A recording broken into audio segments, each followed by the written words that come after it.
नमस्कार दोस्तों, स्वागत है आपका मेरे चैनल कॉमिक्स लाइफ में। शुरू करते हैं मनोज कॉमिक्स की एक और मज़ेदार कॉमिक्स, बोलने वाला शंख। बोलने वाला शंख, कथानक विजय कुमार वत्स, चित्रांकन प्रकाश पांदोडकर। बहुत समय पहले की बात है। शिवराजपुर राज्य में हीरानंद नाम का एक अत्यंत निर्धन ब्राह्मण रहता था। एक दिन प्रातःकाल जब वह गंगा में स्नान करके बाहर निकला, इतना सुंदर शंख! हीरानंद ने उस शंख को उठा लिया। तभी उस शंख में से आवाज़ आई, पंडित हीरानंद, मुझे अपने घर ले चलो। हीरानंद का मुंह भय से पीला पड़ गया। हैं, यह शंख तो मनुष्यों की भांति बोलता है। ज़रूर यह कोई मायावी शंख है, मुझे इसे फेंक देना चाहिए। अगले ही पल शंख पुनः गंगा में जा गिरा। शंख में से पुनः आवाज़ आई, हीरानंद, मेरा इस प्रकार अपमान न करो। मैं कोई मायावी शंख नहीं हूँ। मैं तुम्हारे बहुत काम आऊँगा। मुझे अपने साथ अपने घर ले चलो। शंख की बात का हीरानंद पर कोई असर नहीं हुआ। वह शंख से ही दूर ही खड़ा रहा। तब शंख ने उससे कहा, हीरानंद, डरो नहीं, मैं शापग्रस्त अप्सरा मालविका हूँ। तुम मुझे अपने साथ ले चलो ताकि समय आने पर मैं शाप मुक्त होकर पुनः अपने असली रूप में आ सकूं। सुनकर हीरानंद झिझकते हुए शंख की ओर बढ़ा और झुककर शंख को उठा लिया। शंख, तुम्हारी बात पर विश्वास करके मैं तुम्हें अपने साथ लिए चलता हूँ, पर वादा करो कि तुम कभी भी मुझे परेशान नहीं करोगे। मैं वादा करता हूँ। तब हीरानंद शंख को लेकर अपनी झोपड़ी की ओर चल दिया। झोपड़ी में पहुंचकर उसने शंख को भगवान की मूर्ति के चरणों में रख दिया। शंख, आज से तुम्हारा स्थान भगवान के चरणों में है।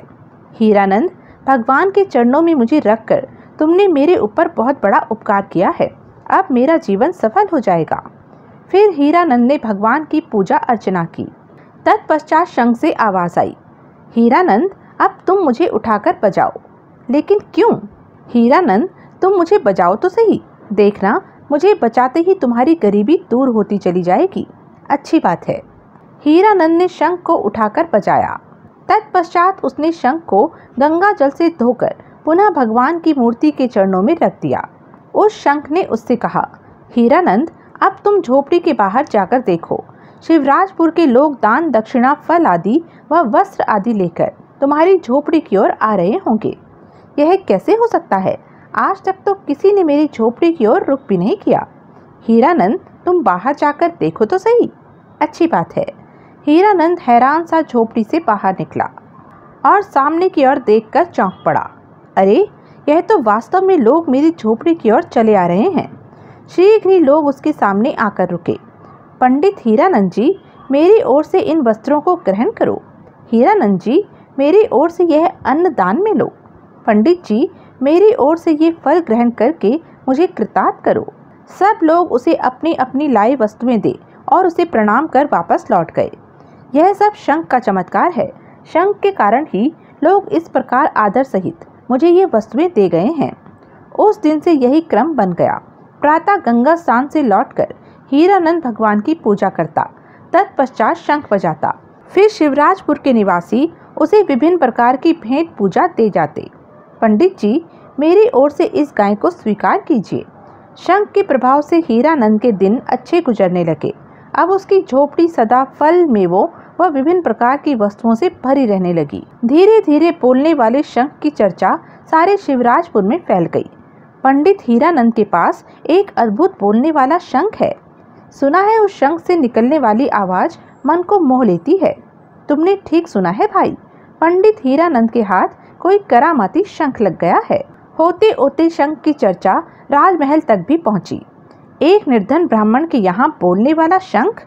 प्रधानमंत्री जी, उसे तो हमारे महल में हमारे पास होना चाहिए। आप ठीक कह रहे हैं महाराज, लेकिन पंडित हीरानंद भला आपको वह शंख क्यों देने लगा? और यदि आप उससे जबरदस्ती शंख छीनेंगे तो इससे प्रजा में आपकी बदनामी होगी। तब ऐसा क्या उपाय किया जाए प्रधानमंत्री जी कि जिसको करने से हमें वह शंख सहज ही हासिल हो जाए? सुनकर प्रधानमंत्री सोच में पड़ गया। कुछ देर बाद उसके चेहरे पर मुस्कुराहट दौड़ गई। महाराज, मुझे एक उपाय सूझा है। उसको करने से पंडित हीरानंद को आपको शंख देना ही पड़ेगा। वह उपाय क्या है प्रधानमंत्री जी? तब प्रधानमंत्री ने राघवेंद्र को धीरे से समझाया। प्रधानमंत्री की बात सुनकर राघवेंद्र के होठों पर हंसी आ गई। वाह प्रधानमंत्री जी वाह, क्या उपाय सुझाया है आपने, कल हम ऐसा ही करेंगे। दूसरी ओर शंख हीरानंद को बता रहा था, हीरानंद, राजा राघवेंद्र मुझे तुमसे छीनने की योजना बना चुका है। कल वह तुम्हें इस संबंध में दरबार में बुलाएगा। ओह, तब क्या किया जाए शंख? हीरानंद, तुम कल बेखटके दरबार में जाना। वहाँ राघवेंद्र तुमसे एक प्रश्न पूछेगा, उस प्रश्न का सही उत्तर बताकर वापस चले आना। शंख, राजा कल मुझसे कौन सा प्रश्न पूछने वाला है? हीरानंद, वह पूछेगा कि भाग्य बड़ा होता है या बुद्धि बड़ी होती है। इस प्रश्न के उत्तर में तुम उसे यह कहानी सुना देना। कहकर शंख हीरानंद को कहानी सुनाने लगा। दूसरे दिन राघवेंद्र का भेजा सैनिक हीरानंद को बुलाने आ पहुंचा। पंडित हीरानंद, तुम्हें महाराज ने इसी समय दरबार में बुलाया है। हीरानंद चुपचाप तैयार होकर सैनिक के साथ हो लिया। दरबार में पहुंचकर हीरानंद ने राघवेंद्र से कहा, महाराज, सेवक को कैसे याद किया? पंडित हीरानंद, हम तुमसे एक प्रश्न पूछना चाहते हैं।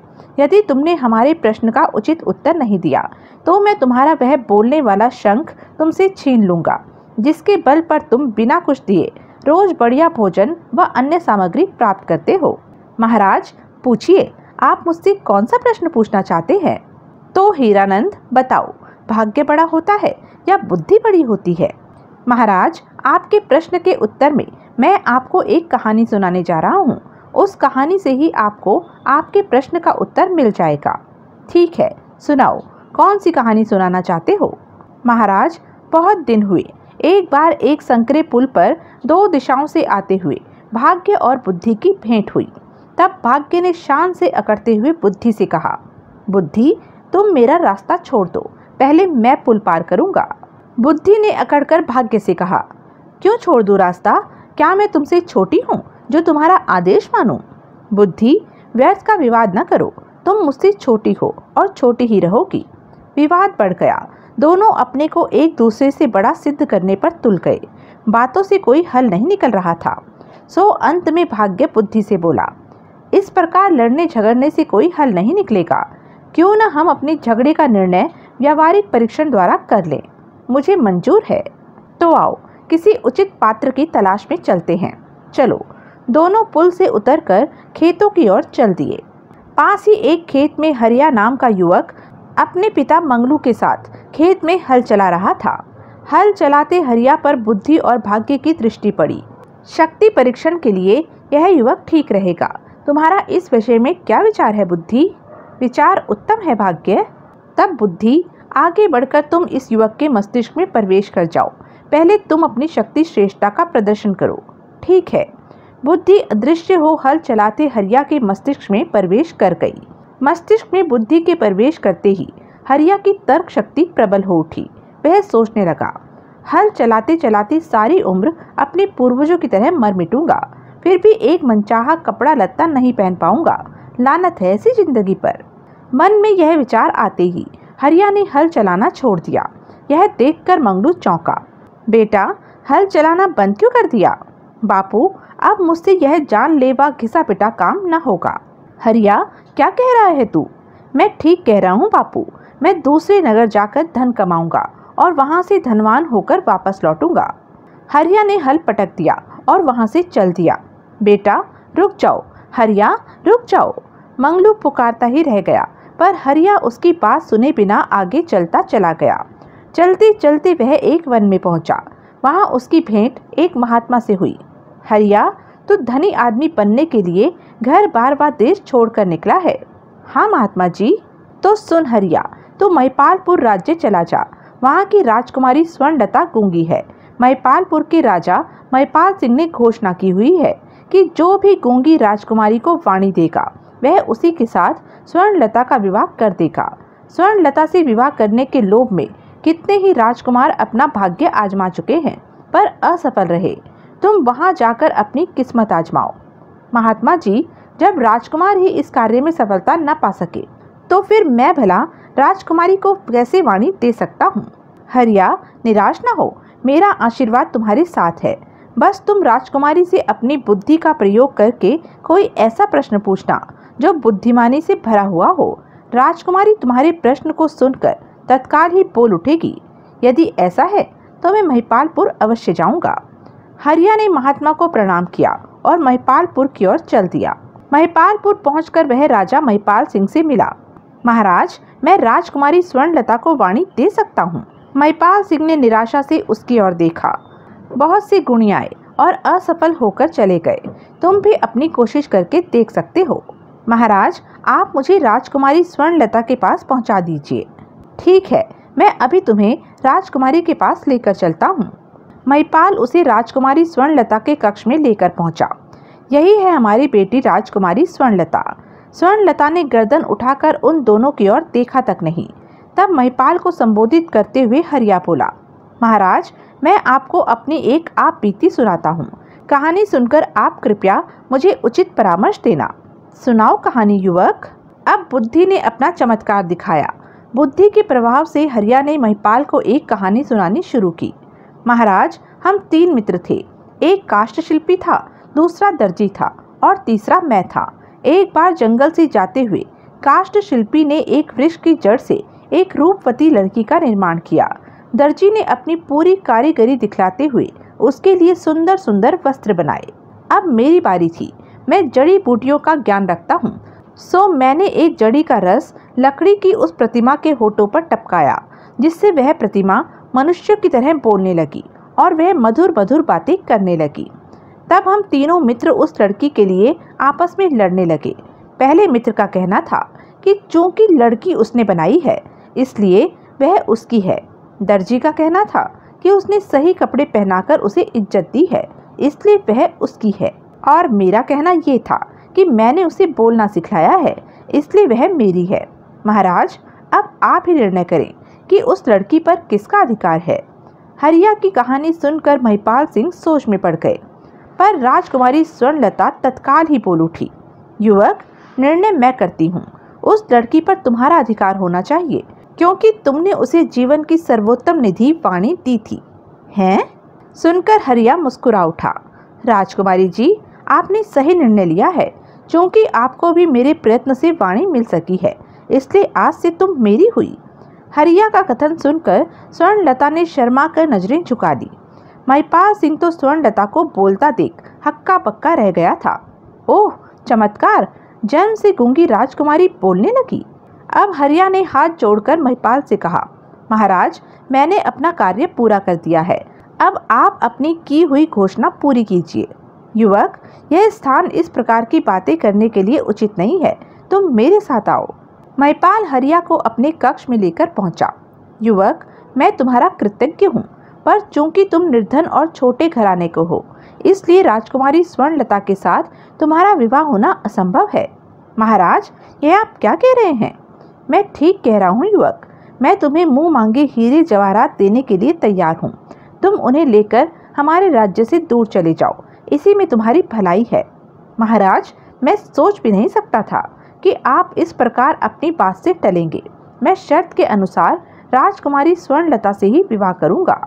अब तो महिपाल सिंह की भ्रुकुटी तन गई। तुम कौन होते हो हमें उपदेश देने वाले? मैं तुम्हारी गुस्ताखी के लिए तुम्हें मृत्यु दंड की सजा देता हूँ। कल सुबह तुम्हारा सिर तलवार से कलम कर दिया जाएगा। महिपाल ने यह कहकर 2 बार ताली बजाई। तत्काल ही 2 सेवक कक्ष में उपस्थित हुए। आज्ञा महाराज, इस बड़बोले युवक को कारागार में ले जाकर बंद कर दो। कल प्रातः इसे मौत की सजा दी जाएगी। सेवकों ने महिपाल के आदेश का पालन किया और तुरंत ही हरिया को ले जाकर कारागार में बंद कर दिया। यह क्या मुसीबत सिर पर आ पड़ी है? कहाँ तुम्हें धनी बनने चला था और कहाँ मौत के कगार पर आ पहुंचा। अब तो राम ही मेरा रखवाला है। दूसरे दिन प्रातः ही जल्लाद हरिया को पकड़कर वध स्थल की ओर ले जाने लगे। तब भाग्य मुस्कुराकर बुद्धि से बोला, बुद्धि, हरिया को मौत के मुंह से बचा लो। तुमने तो इसकी गरीबी मिटाने के बदले इसके प्राण लेने की व्यवस्था कर दी है। सुनकर बुद्धि का चेहरा लटक गया। यह देख भाग्य मुस्कुराया। ठीक है बुद्धि, तुमने तो अपनी हार स्वीकार कर ली। अब मेरा कौशल देखो। तब लपक कर भाग्य ने हरिया के शरीर में प्रवेश किया। इसी क्षण दूसरी ओर राजकुमारी स्वर्णलता ने राजा महिपाल सिंह के कक्ष में प्रवेश किया। पिताजी महाराज, यह मैं क्या सुन रही हूँ? मुझे वाणी दान देने वाले युवक को आपने प्राण दंड दिया है। तुमने ठीक सुना है बेटी। अब तक तो जल्लाद उसे वध स्थल की ओर भी ले गए होंगे। पिताजी महाराज, यह आपने क्या किया? राजा के लिए अपना वचन तोड़ना अनुचित है। मेरी शादी उसी युवक से होनी चाहिए क्योंकि उसने मुझ गूंगी को वाणी दी है। बेटी, मैं ठीक कह रही हूँ पिताजी महाराज। क्या हुआ यदि वह निर्धन है और छोटे कुल का है? मुझसे शादी करने के बाद वह भी धनी और प्रतिष्ठित व्यक्ति हो जाएगा। बेटी, कह तो तुम ठीक रही हो, शायद मैं गलती पर था। तो यह थी अब तक की कहानी। आगे की कहानी जानने के लिए बने रहें मेरे साथ। और हाँ, मेरे चैनल को लाइक, शेयर और सब्सक्राइब करना ना भूलें। और कमेंट करके ज़रूर बताएं कि यह वीडियो आपको कैसा लगा। धन्यवाद।